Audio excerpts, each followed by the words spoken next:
Glória a Deus. Hoje tem um assunto que parece um pouquinho estranho, mas muito presente nas Escrituras.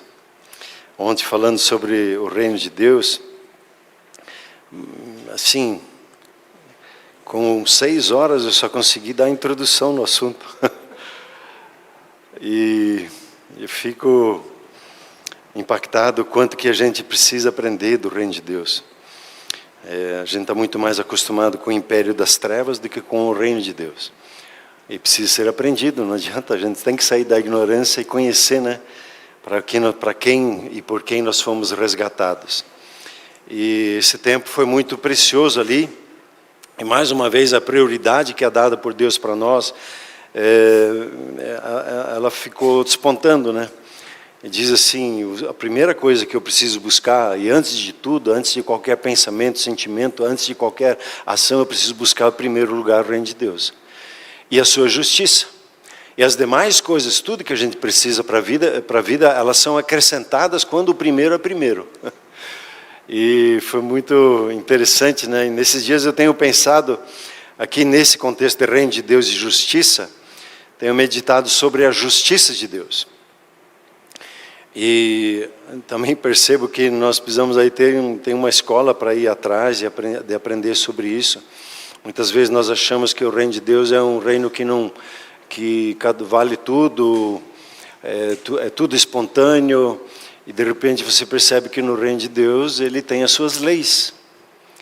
E se você não segue as leis, você não avança, né, no reino de Deus. E eu acho interessante que Paulo, quando conversa com a sua igreja, com as igrejas, né, nas suas cartas, ele muitas vezes faz menção da obediência da igreja. Em Romanos específico, ele fala sobre a obediência pela fé. E às vezes nós achamos que quando chegamos para Jesus, a gente não precisa obedecer mais nada, está valendo tudo.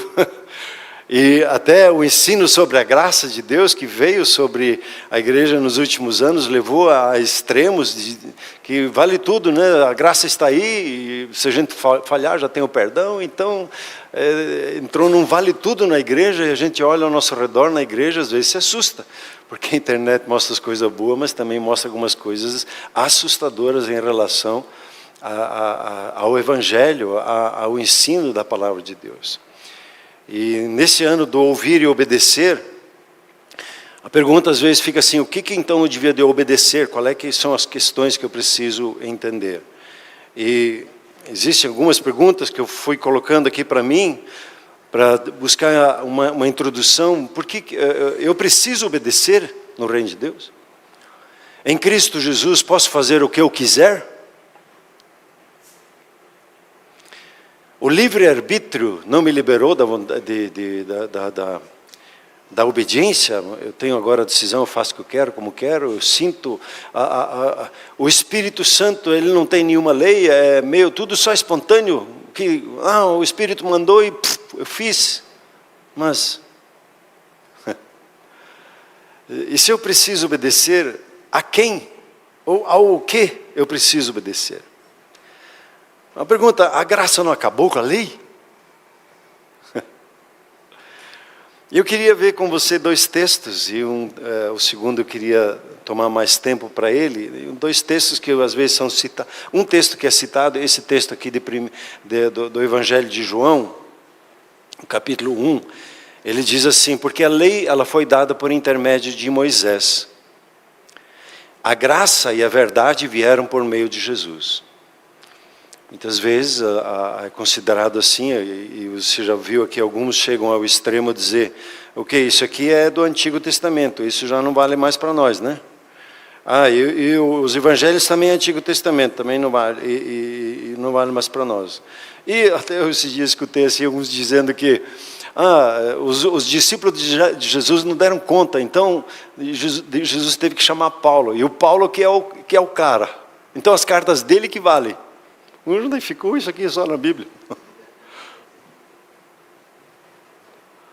E quando que a palavra, toda a palavra, ela é inspirada por Deus, e a lei, ela sim foi dada para Moisés. E eu vou conversar com você um pouquinho sobre essa lei, que Moisés como legislador deu, e com isso constituiu a nação de Israel.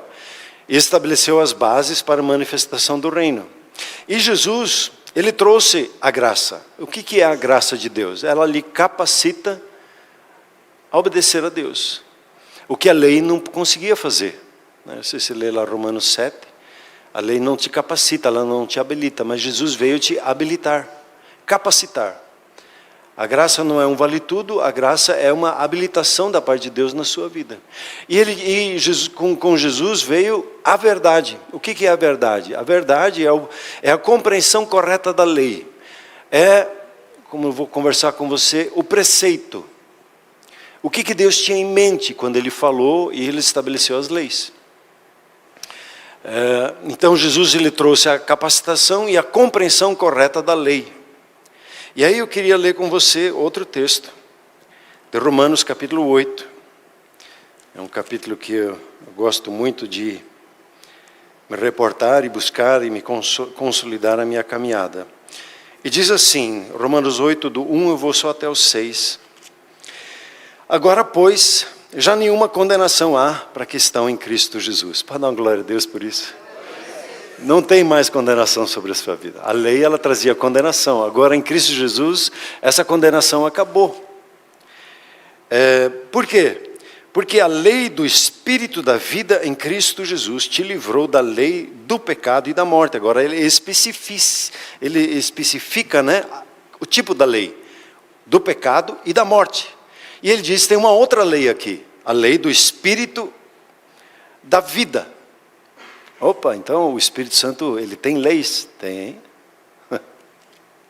E ele continua, porquanto o que fora impossível à lei, no caso a lei de Moisés, no que estava enferma pela carne, pela nossa limitação ou a incapacidade de cumpri-la.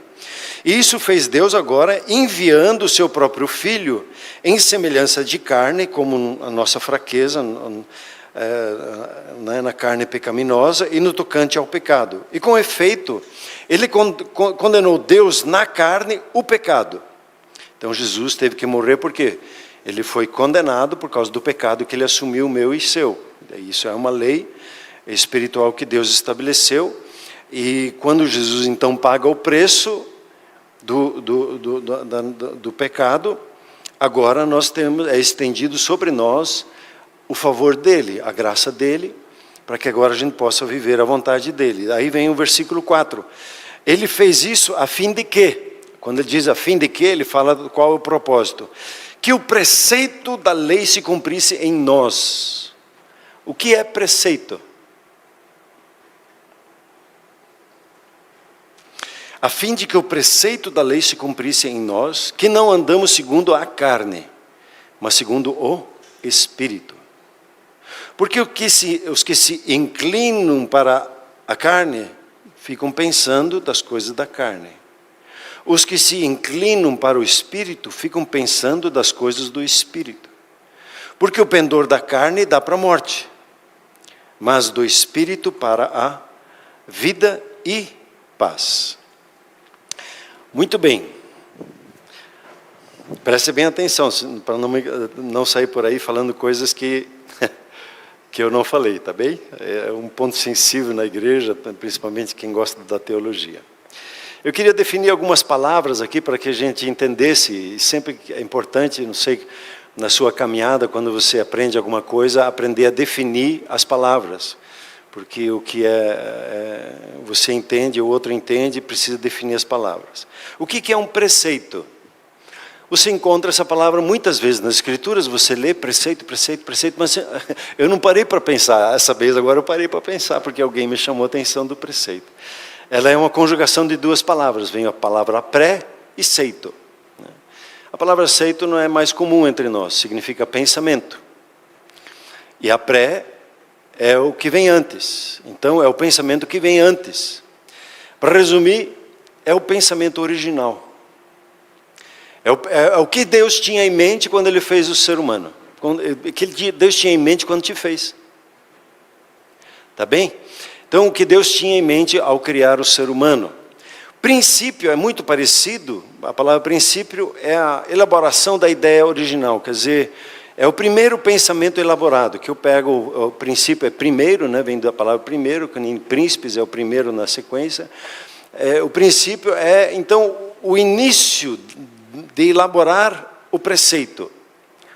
Quando você tem daí trabalhado o princípio e o preceito, você chega na questão que já é mais comum para nós hoje, que é o conceito.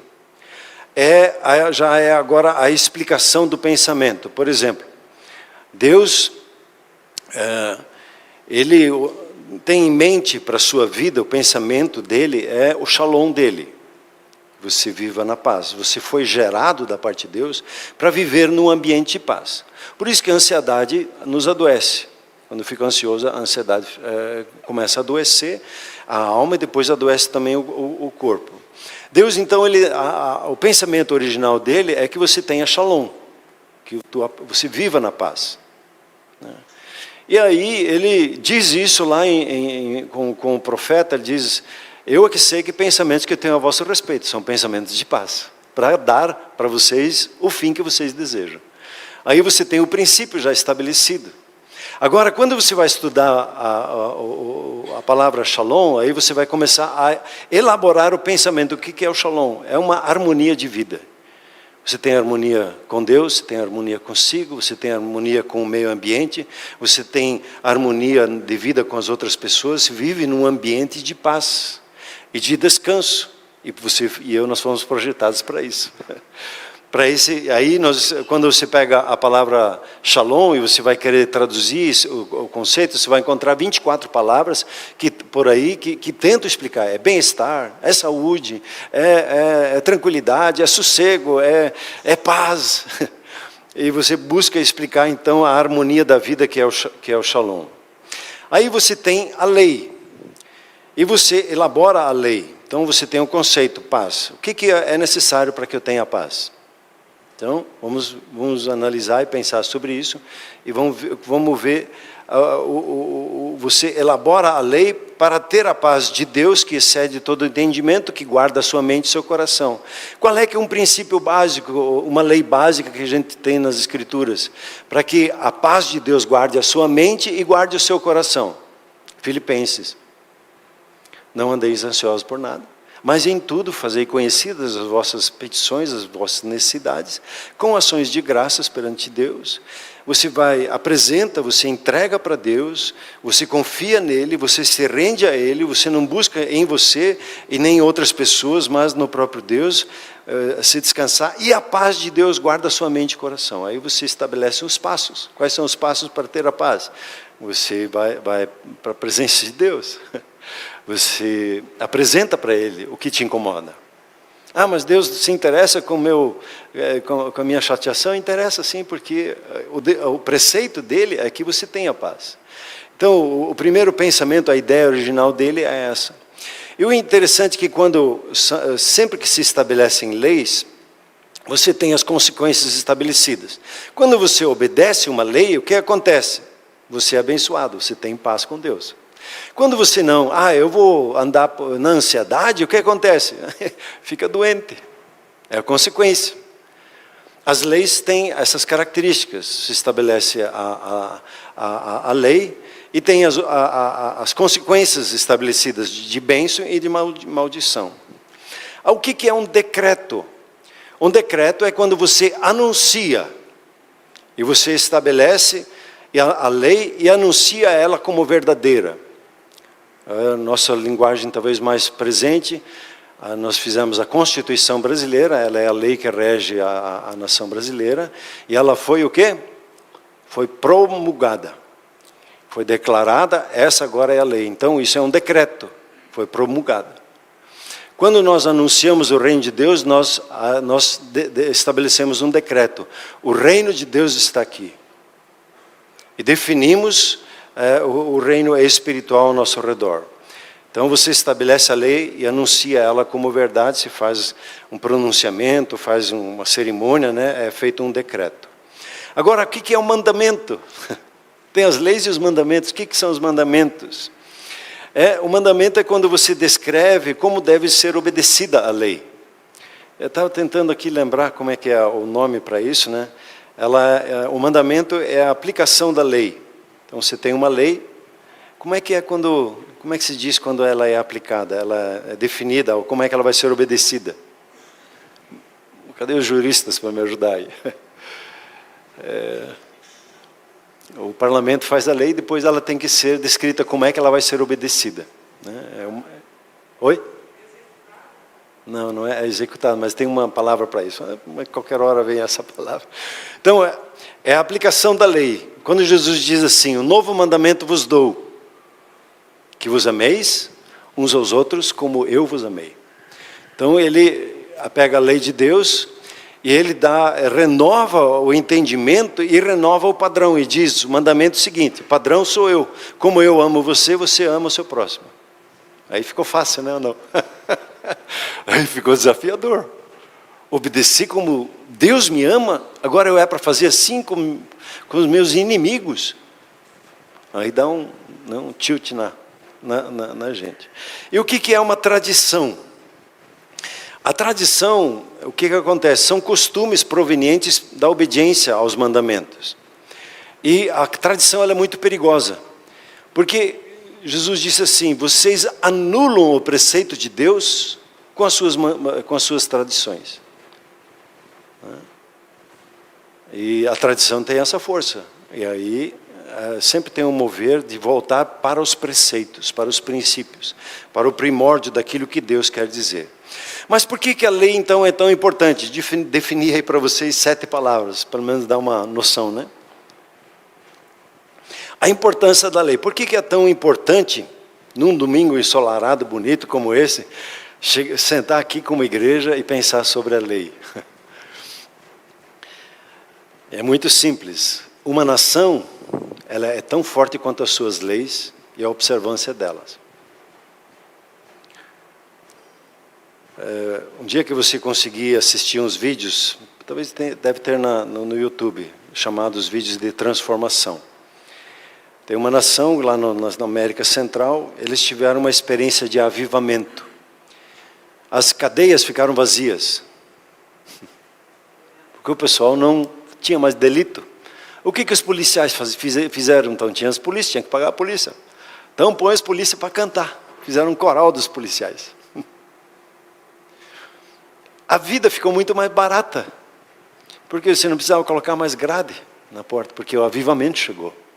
O Espírito Santo entrou naquela sociedade e teve uma transformação, não tinha mais pobres. E você vai ver que tem uma consequência na natureza. Eles têm lá uma cenoura, se não me engano, a cenoura era o tamanho de um braço de um homem. Houve uma explosão de produção na natureza, de frutos. Porque um povo entendeu as leis de Deus e viveu essas leis. Quando um povo, ele tem uma nação, ela é tão forte quanto as suas leis e a sua observância delas.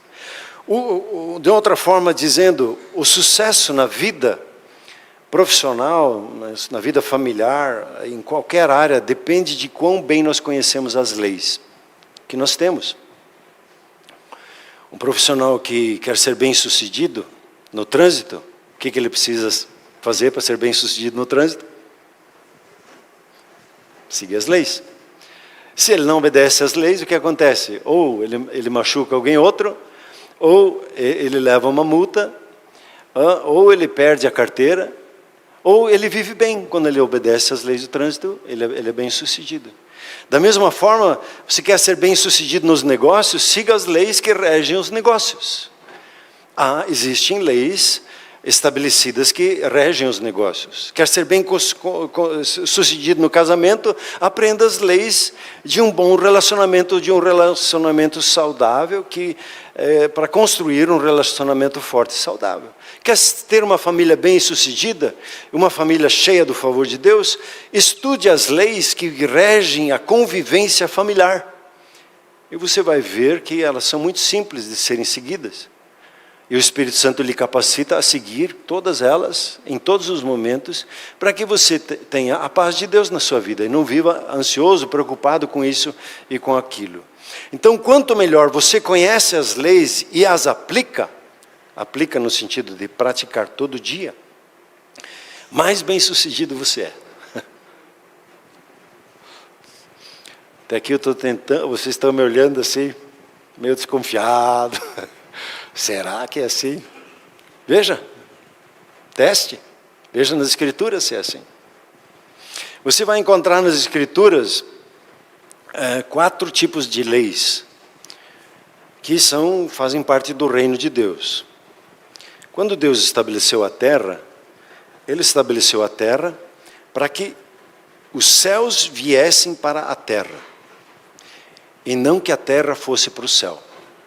E nós viramos isso, por isso que a gente tem problema. A oração de Jesus nunca foi assim, me leva para o céu.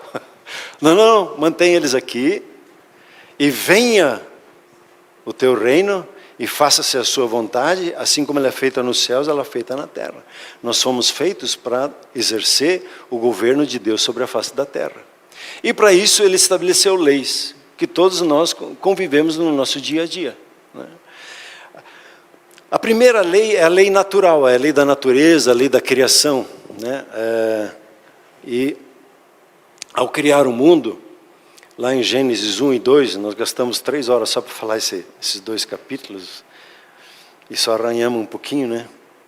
Vemos que Deus estabeleceu algumas leis naturais. Ele disse, tem dia e tem a noite. O dia para Deus começa às 6 horas da tarde.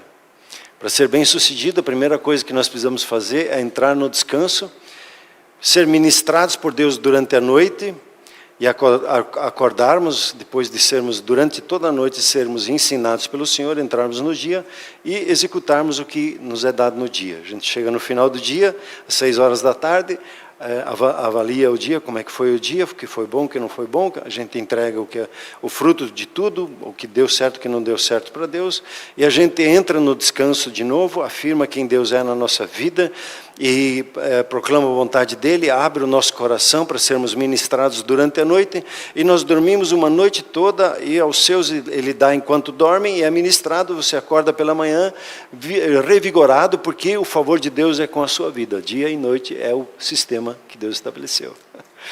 Ele estabeleceu o homem e Ele estabeleceu a mulher, quer dizer, Ele estabeleceu a humanidade, e a humanidade Ele estabeleceu macho e fêmea. E para a fêmea Ele deu um útero, e para o homem Ele deu sementes, que é a lei de Deus, e não adianta querer mudar. Se você tem sementes, você é um irmão, e se você tem útero, você é uma irmã. Aí Deus estabeleceu a lei da semeadura, o que o homem planta, ele colhe. E aí se diz assim, a semente que você vai plantar na sua vida, você escolhe, mas a colheita, ela é obrigatória, porque você colhe o que você planta. É uma lei. Não adianta eu querer plantar uma goiabeira e querer colher morango. Não vai dar assim, não é assim. Na nossa caminhada em Deus, nós precisamos entender que a lei da semeadura, que é na natureza, e muitas das leis da natureza, você vai perceber que são leis espirituais, que governam o natural, mas que têm o seu reflexo no espiritual. Quando você entende a lei da natureza, por isso que Jesus usava muito o exemplo da natureza, porque quando você entende a lei natural, você vai começar a entender também as leis espirituais. Deus estabeleceu uma lei na criação, que o seu falar constrói, o seu falar gera. Como é que Deus criou o céu e a terra? Pelo seu falar. O que você fala, você cria. Então, é uma das características da semelhança de Deus na sua vida. Você foi criado segundo a semelhança de Deus. A imagem que você tem as características do próprio Deus, e você tem a semelhança que as habilidades do próprio Deus. A habilidade da criatividade Deus lhe deu. E essa habilidade começa na sua fala. Depois, junto com isso, Ele deu no seu coração a habilidade que Ele tem da imaginação. E Ele depositou na sua e na minha vida a habilidade da imaginação. Para quê? Para que a gente governe sobre a face da terra. A natureza, então, da semente, eu posso pegar uma semente, vamos dizer que isso aqui é uma semente, eu vou colocar ela em cima desse vidro aqui e vou orar, Deus abençoa essa semente, que ela produza fruto, e ela seja abençoada, que ela produza, e fico ali olhando, mas Deus não atende a minha oração, como é que pode? A semente não se mexe. Qual é que é a lei? A semente, ela precisa do quê? Água e de terra, para que ela produza. A sua palavra de bênção faz com que ela floresça mais. A natureza, ela precisa da sua palavra de bênção para que ela possa produzir. Até lemos lá em Romanos 8 que a natureza, ela geme, né, para que os filhos maduros comecem a abençoar a natureza. Deus estabeleceu uma outra lei, que é a lei da reprodução, conforme a espécie. A reprodução em todas as áreas, de todas as espécies, seja no mundo das plantas, no mundo animal, tudo é para ser conforme a sua espécie. O ser humano também é assim. Tanto que quando houve uma mistura de espécies, lá em Gênesis, o ser humano foi mexer no DNA e Deus disse, chega, acabou. Tem que destruir todo mundo. Aí achou Noé que tinha um DNA limpo. Ele achou graça da parte de Deus. E o DNA dele, então Deus recomeçou a história. A reprodução precisa ser conforme a espécie. Deus estabeleceu leis, e aí nós podíamos ir longe, né? A lei da gravidade. E quem sabe usar a lei da gravidade, usufrui dela. Quem não sabe usar, se machuca, né?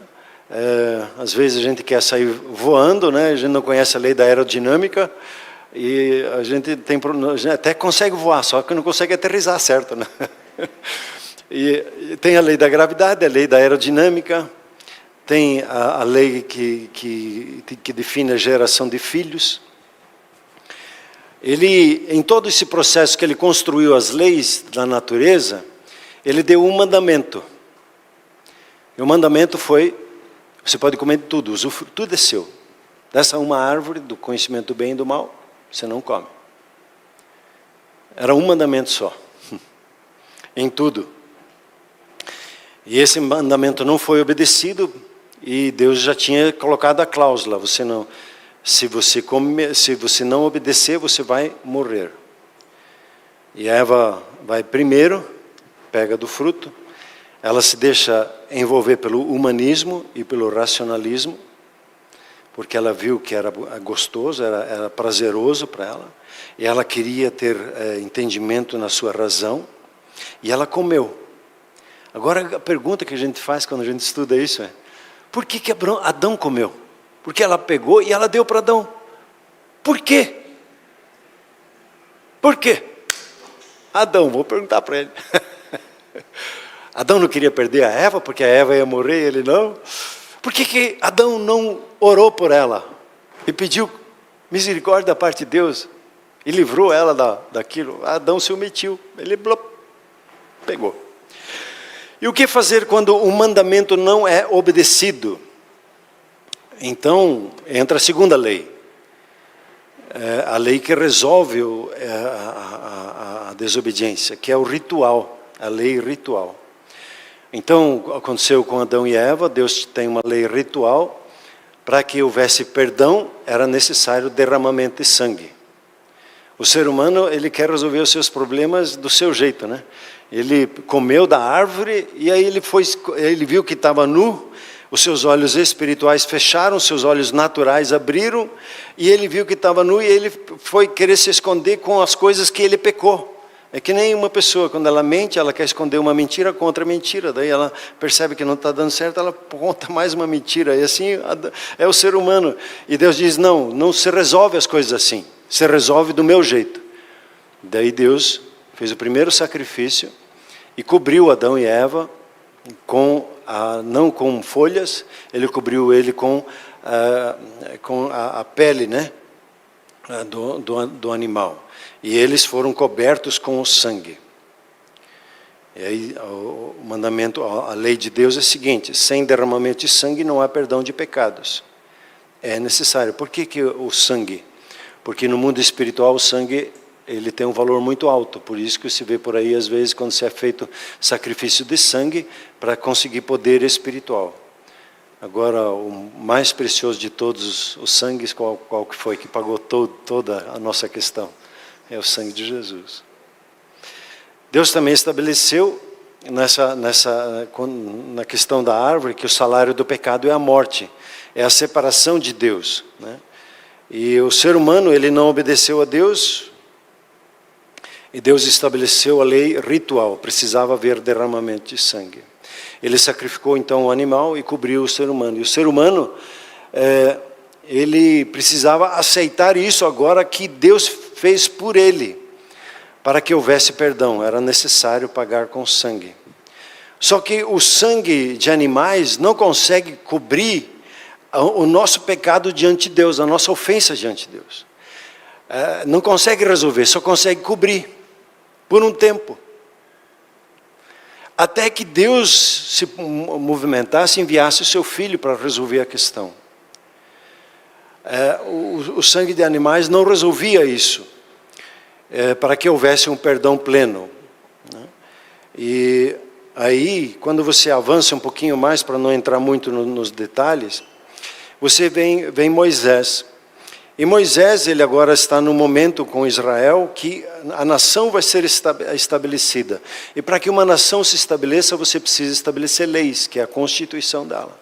E aí Deus dá os 10 mandamentos e se desdobra ainda em mais de 600 outras leis. E o que essa legislação, essa lei fala, que é a lei da legislação? A legislação, ela define o relacionamento entre as pessoas. Como nós vamos resolver os nossos problemas, como nós vamos evitar os problemas e como nós vamos caminhar de uma forma saudável como nação. E Deus dá os seus mandamentos para isso. E isso, a legislação, ela é muito presente em todas as áreas da nossa vida. O Brasil tem a sua Constituição. Na sua casa, você deve ter também a sua legislação. Como é que a sua casa deve de acontecer, onde vai ser o banheiro, onde vai ser a cozinha, onde vai ser a sala, onde vai ser o quarto. Você não põe a tua cama na cozinha, porque você estabeleceu como vai ser a ordem da casa. Você tem horários para todas as coisas. Quando você vem para a igreja, o que acontece na igreja? Tem que ter uma legislação que define a nossa convivência. Mas eu não concordo com a legislação da igreja, então você tem vai ficar em conflito, ou aceita, ou vai para alguém que tenha o seu conflito. Nenhum relacionamento, seja em casa, como família, ou seja como igreja, ou como nação, ela sobrevive quando não se define as coisas. Cada um de nós precisa definir as coisas. Na sua empresa, você sabe que existe uma legislação, para uma cultura, às vezes as leis nem são escritas, né? Mas existe uma descrição de como você se comporta. Que horário chega, que horário sai, o que pode e que não pode fazer, você tem uma descrição de serviço. São leis que são estabelecidas para a boa convivência. Quando nós falamos na nossa nação, o Estado quer saber o quanto você ganha, né? E ele estabelece a lei do imposto, e Deus diz, está certo, tem que ser assim. Todos nós precisamos pagar a nossa conta conjunta, né? E quando a nação de Israel, então, estava para ser estabelecida como nação, eles precisavam de uma constituição, uma legislação, para ajudar a definir como será a convivência. Só que essa lei de Moisés, e como todas as leis, quando você diz não faça, o que acontece com o ser humano? Aí que ele vai fazer.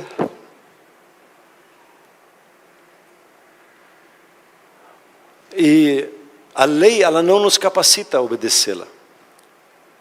E aí vem a quarta lei que eu preciso aplicar na minha vida, que é a lei divina, é a lei do Espírito da vida. Essa lei vai me capacitar a cumprir com os preceitos de Deus, os pensamentos, entender o porquê das coisas. Dentro da legislação, então, você encontra embutido a lei divina e também dentro da natureza, que é a quarta lei. Eu falei da lei da natureza, a lei ritual. A lei ritual, essa é a lei que acabou em Jesus, né? Jesus fez o sacrifício definitivo, resolveu essa questão de correção de rota, né? E aí você tem a lei legislativa e a lei divina, que define o relacionamento com Deus. E tem uma coisa para Deus que é inegociável. Tem algumas leis que ele coloca que são inegociáveis. E ele coloca isso já de cara em Êxodos 20. Diz assim, então falou Deus todas estas palavras, estas leis. Eu sou o Senhor teu Deus, que te tirei da terra do Egito, da casa da servidão. Não terás outros deuses diante de ti. Não farás para ti imagem de escultura, nem semelhança alguma que há em cima nos céus, nem embaixo na terra, nem nas águas debaixo da terra. Não os adorarás, nem darás culto, porque eu sou o Senhor teu Deus, Deus zeloso, que visito a iniquidade dos pais nos filhos até a 3ª e 4ª geração, daqueles que me aborrecem, e faço misericórdia até 1000 gerações daqueles que me amam e guardam os meus mandamentos. Não tomarás o nome de Deus em vão, porque o Senhor não terá por inocente o que tomar o seu nome em vão. Jesus resume essa lei com uma frase: amarás o Senhor teu Deus de todo o teu coração, de toda a tua alma, de toda a tua força e de todo o teu entendimento. Essa lei diz, Deus quer exclusividade na nossa vida. Ele é para ser o primeiro antes de qualquer outra pessoa, até do cônjuge, até dos pais. Ele estabeleceu uma lei que nenhuma coisa pode se tornar mais importante que ele, nenhum prazer, nada. Ele é absolutamente o primeiro. Por isso que ele diz, busque em primeiro lugar o reino de Deus e sua justiça. Em primeiro, como um primórdio, antes de qualquer decisão, Deus tem exclusividade na nossa vida. E essa é uma grande dificuldade para nós. Se o Espírito Santo não nos ajuda, a gente inventa moda. Tem coisas que ficam mais importantes, a gente diz, não, eu adoro o filme tal, eu adoro tal pessoa. Hã?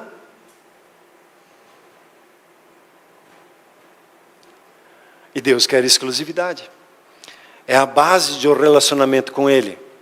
E essa base de relacionamento e exclusividade, Ele estabelece para o casal, homem e mulher. No meu coração só tem lugar para uma mulher. É só a Silvia. E no coração dela só tem lugar para um homem. Que sou eu. E quem você quer querer. Um dia o rapaz lá, na época que se colocava, você lembra disso? Escrevia o cheque, daí se colocava o teu telefone fixo atrás, né? E tem um engraçadinho num dos supermercados que pegou o telefone, gostou da Silvia e começava a ligar lá em casa. Mas me deixou muito macho. Exclusividade, Deus quer isso bem claro para o nosso relacionamento. Outra coisa, e isso tem a ver com a palavra honra, que é um preceito, né?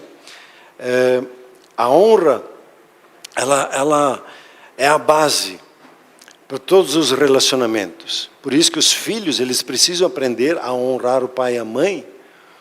Para quê? Para que ele vá bem na vida. E seja de longa vida. Ele vá bem financeiramente, todos os seus projetos vão bem. E ele tenha saúde, vigor, viva uma boa vida. Por causa da honra. A honra é dar peso, valor adequado àquilo que é para ser. E Deus pede isso do ser humano. E o Senhor Jesus, Ele fala sobre esse ponto. E eu preciso aprender a lei do Espírito, quando diz assim, mas vem, já chegou a hora, em que os verdadeiros adoradores adorarão ao Pai em espírito e em verdade. Jesus estava falando da vinda do Espírito Santo, porque são esses o que o Pai procura como os seus adoradores. Deus é Espírito e importa que os seus adoradores o adorem em espírito e em verdade. E aí eu começo a precisar aprender as leis do Espírito da vida. Quais são essas leis? Que conduzem a vida espiritual. Existem leis, sim. Não é tudo só no oba-oba, na vontade. Deu na cachola e eu estou fazendo porque eu achei que é Deus. Não. Existem leis que conduzem esse processo espiritual. E Deus diz aqui, Ele é Espírito. Então, para se relacionar com Deus, eu preciso abrir o meu coração para com Deus. Porque o relacionamento de Deus conosco é de coração para coração. Não é de razão para razão, é de coração para razão, de espírito para espírito. Ele se move nas nossas vidas e fala conosco no nosso espírito. Agora, a pergunta é, como é que são essas leis do espírito?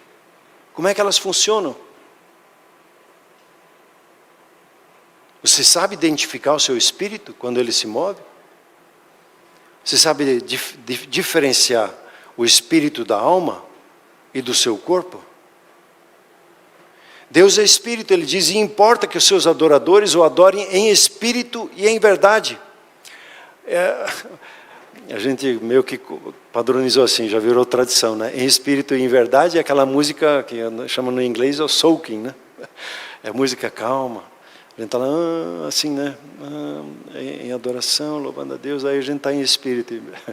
Não, também faz grande parte essa questão da quietude, da adoração, eu gosto disso. Mas estar em espírito, Deus é um Deus muito alegre, muito feliz. Quando você dança, quando você se expressa na presença dEle, é uma adoração em espírito também. Importa que a gente, quando diz aqui em espírito e em verdade, que seja de todo o coração. Você não dança só porque o esqueleto está gostando do ritmo. Você dança por causa de uma expressão do seu espírito para com o Espírito de Deus. É um conhecer a Deus, um ser conhecido por Ele. E o interessante é que quando tem, em 2 Coríntios 3,18, você tem uma expressão que quando nós contemplamos a Deus e fixamos os nossos olhos em Jesus, nós somos transformados de glória em glória. A glória de Deus, ela se manifesta na nossa vida. E nós não estamos num negócio de desenvolvimento humano, nós estamos num negócio chamado transformação de vida. Aonde nós somos transformados, e a palavra é metamorfose, acontece na nossa vida, e nós experimentamos uma transformação que vem do coração e toca todo o nosso ser. Então, e podíamos ir longe aqui, né? O relacionamento com o nosso Pai Celeste é construído por meio do Espírito Santo de Deus. E Jesus, Ele morreu e ressuscitou para que você seja cheio do Espírito Santo. Desculpe, não para você ir para o céu. Isso é bônus. É uma consequência. O Espírito Santo veio na sua vida para você manifestar o reino de Deus sobre a face da terra. Para você governar a si mesmo, governar os seus relacionamentos, você vai conhecendo as leis, você vai aprendendo a governar. O dominar a terra, o entendimento de dominar a terra é entender como os princípios funcionam. O que é necessário para que uma planta dessa possa se reproduzir? Você vai lá, estuda, você aprende com os outros que já fizeram algumas coisas, você vai. Eu quero aprender, dominar a fazer o Bahnhof. Até brinco, às vezes parece que é Bahnhof, né, em alemão. Bahnhof, estação de trem em alemão. Como é que a pessoa chegou nesse ponto de fazer um Bahnhof? Alguém começou a misturar algumas coisas. E puf! Isso aqui não é que é gostoso? Como é que eu fiz isso aqui? Aí você escreve a lei do Bahnhof. Você faz o quê? Como é que chama isso? Você faz uma receita. Que é a lei que faz que se você obedecer essa receita, vai aparecer o Bahnhof. Seguindo a receita. Deus, Ele constituiu a terra debaixo de leis, debaixo de princípios. E em tudo Ele colocou o seu preceito, o seu pensamento original. E quando nós voltamos aqui para o texto, você pode pôr para mim de novo lá, Romanos 8.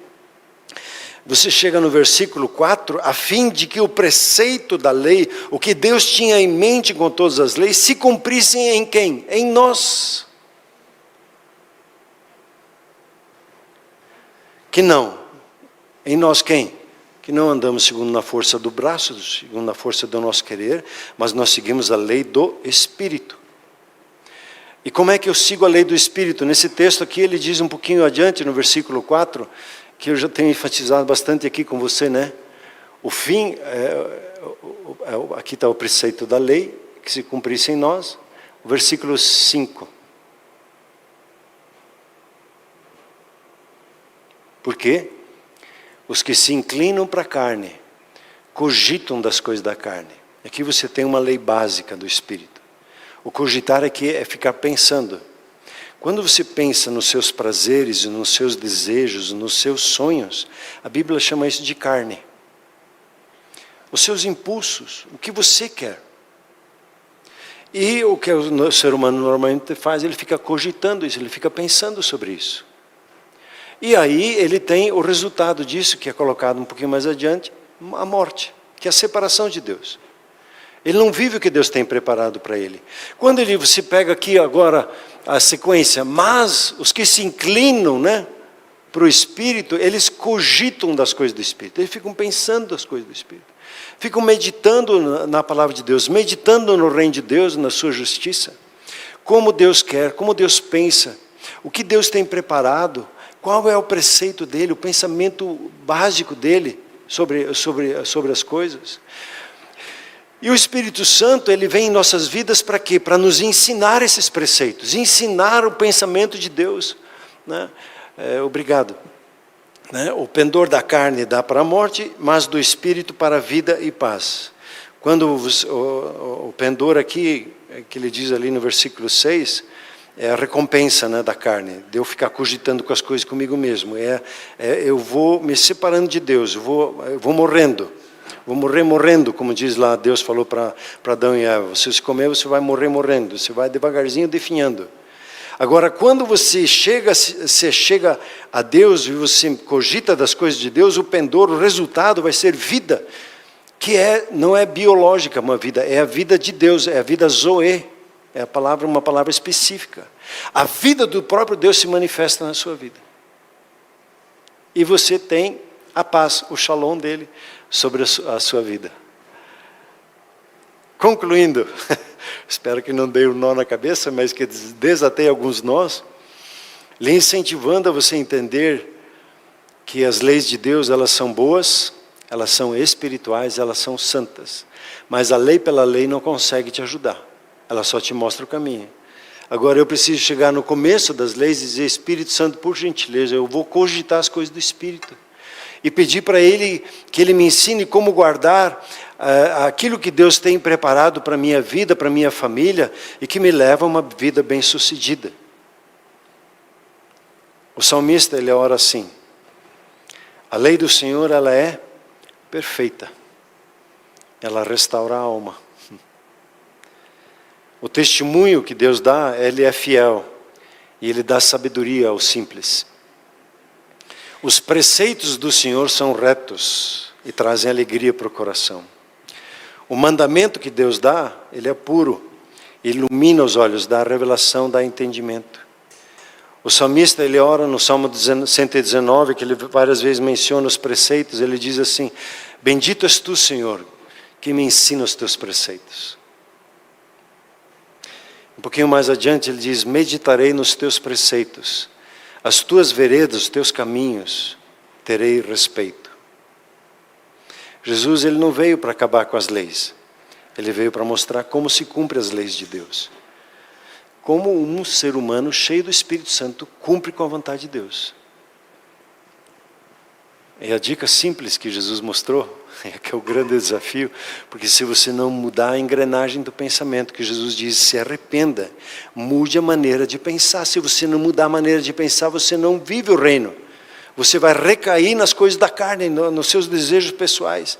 Mude a maneira de pensar, e isso aqui parece que é uma engrenagem assim, difícil de mudar. Mas se arrependa. Estava falando com o pessoal lá de Vitimarçu, é muito estranho dizer assim, o pastor chegar aqui no púlpito e dizer isso: hoje eu me arrependi. Que pecado que ele tomou. Não, eu estava pensando errado, agora aprendi a pensar do jeito de Deus.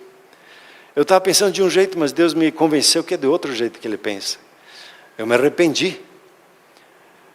E em tudo nós precisamos deixar de pensar como o ser humano pensa para pedir para o Espírito Santo nos ensinar. E aí é importante de ouvir a voz de Deus. Por quê? Porque o Espírito Santo vai me ensinar o detalhe, o preceito de Deus. O que Deus tinha em mente quando Ele te criou, quando Ele estabeleceu a sua vida. O que era o pensamento original? O que era o princípio? E eu quero te convidar hoje a orar. A dizer: Deus, preciso do Espírito Santo. As suas leis são boas, elas são agradáveis, elas são perfeitas, mas eu não consigo concluir ela, porque se você diz que não é para fazer, eu já quero fazer. Se se diz para mim que eu é para ler a Bíblia, eu já não quero ler. Se se diz que é para perdoar, eu já não quero perdoar. E porque a natureza humana, a nossa carne sempre vai contra a lei de Deus. E sempre mostra a nossa incapacidade.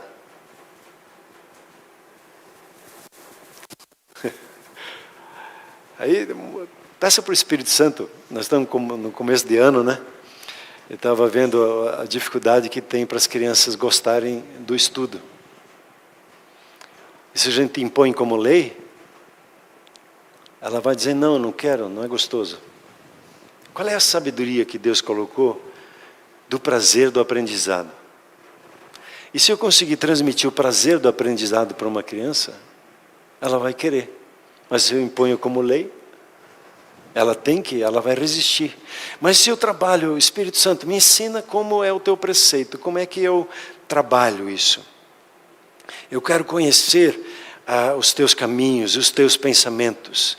Espírito Santo me ensina. E eu quero te convidar hoje a você dizer, Deus, eu amo a sua lei, mas eu não consigo obedecê-la. Eu quero aprender os teus caminhos, mas me ensina o teu jeito, o teu pensamento. Espírito Santo, por gentileza, vem. Eu quero te convidar a um tempo de oração por isso. Pode ser? Vamos nos colocar em pé, por gentileza.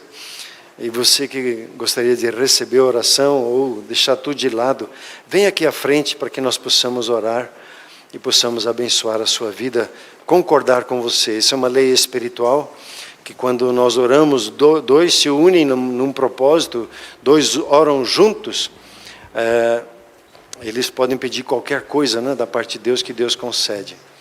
Então, vamos nos posicionar diante de Deus.